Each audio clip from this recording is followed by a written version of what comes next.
prayer is based on this belief that we can somehow talk with the God of the universe, which is pretty mysterious. Where do you even start? Well, at the very center of a collection of Jesus' teachings called the Sermon on the Mount, he taught his followers a simple prayer to adopt as their own.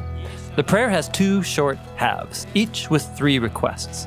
The first half focuses on God's purposes in the world, and then the second half addresses our concerns in day-to-day life. So it's a short prayer.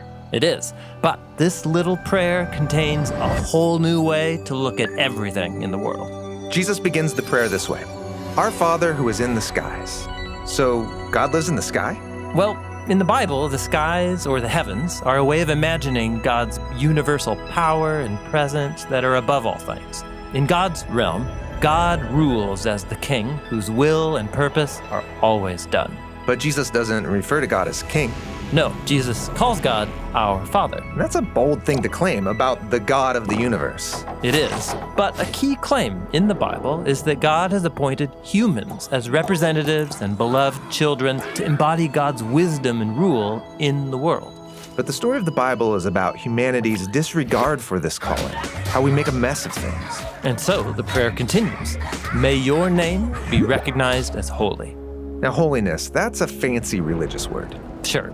In the Bible, holy signifies God's one-of-a-kind status. God is the source of all reality and the author of life, and it's this God that calls the family of Israel out from among the nations and then attaches his holy name to them, setting them apart as holy representatives to all the other nations. But just like all of humanity, they mess up this calling. And that led to Israel's defeat and subjugation to many empires, bringing dishonor on God's holy name. But Israel's prophets, like Ezekiel, said that one day God would restore the holiness of his name among the nations. How? Well, by raising up a new representative who will restore God's rule over Israel and the world, so everyone can see how holy and good God really is. And that's who Jesus claimed to be when he went around announcing the arrival of God's kingdom. And that makes sense of the next lines of the prayer. May your kingdom come and may your will be done, as it is in the skies, so also on the land. Jesus taught his followers that when we love God and our neighbor, when we treat others with God's generosity and justice, we are entering God's kingdom. And so this is a prayer for the reunion of heaven and earth, and we are invited to participate.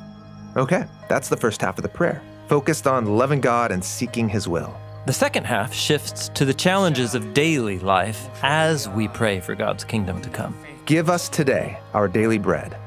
That's as basic as it gets, asking God to provide food.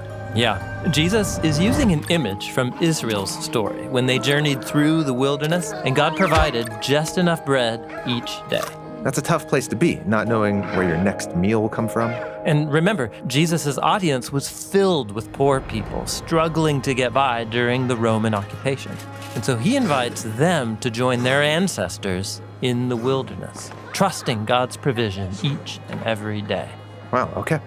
And the prayer continues. Forgive us our debts, as we also forgive those indebted to us. Jesus made forgiveness central to his movement.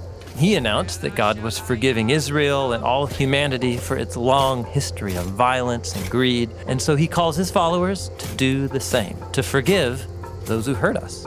But we can't go around forgiving everyone. I mean, won't evil spread unchecked? Won't people take advantage of you? Well, for Jesus, the problem is that our desire for revenge just keeps the cycle of pain going.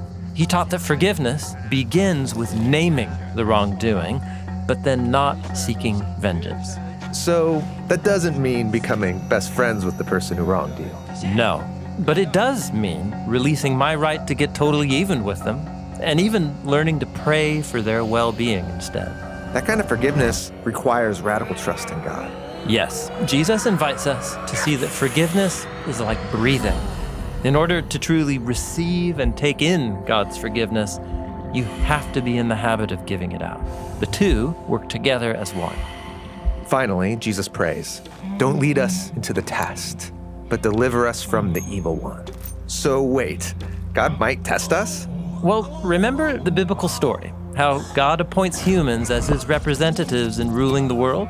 That opportunity presents them with a choice. Will they partner with God and rule by his wisdom? But along with every choice, there's a voice whispering that we could do things our own way, by our own wisdom. And that voice twists the test into a trap and forces us to decide whose voice will we trust. So Jesus invites us to ask if we can be spared from tests altogether. Like, can I just live a normal life, please? But Jesus also knows that even normal life is full of choices that will force us to trust God or something else. And so when we find ourselves in a trial or a test, Jesus urges us to ask for protection from the evil one's lies. And with that, the oldest form of the prayer comes to an end. Short and powerful. But check this out. This is Jesus' own prayer that he prayed himself. Really? Yeah, the night before his execution, Jesus went to a garden to pray. And while he didn't want to die, he called out to my Father, saying, "Let your will be done, not mine." Oh, that is this prayer. May your kingdom come and your will be done. Jesus had been praying this way for so long that when his greatest test came, his arrest and execution, these were the words that carried him through. And Jesus was delivered from evil when God raised him from the dead. Right. In fact, it was through his act of self-giving love that God's forgiveness and heavenly kingdom came to earth. This is how God's holy name was restored. So this prayer that Jesus taught his followers, it's a way to make Jesus' story our story. The prayer invites us to daily trust God and to love and forgive each other so we can participate in the story of heaven and earth becoming one.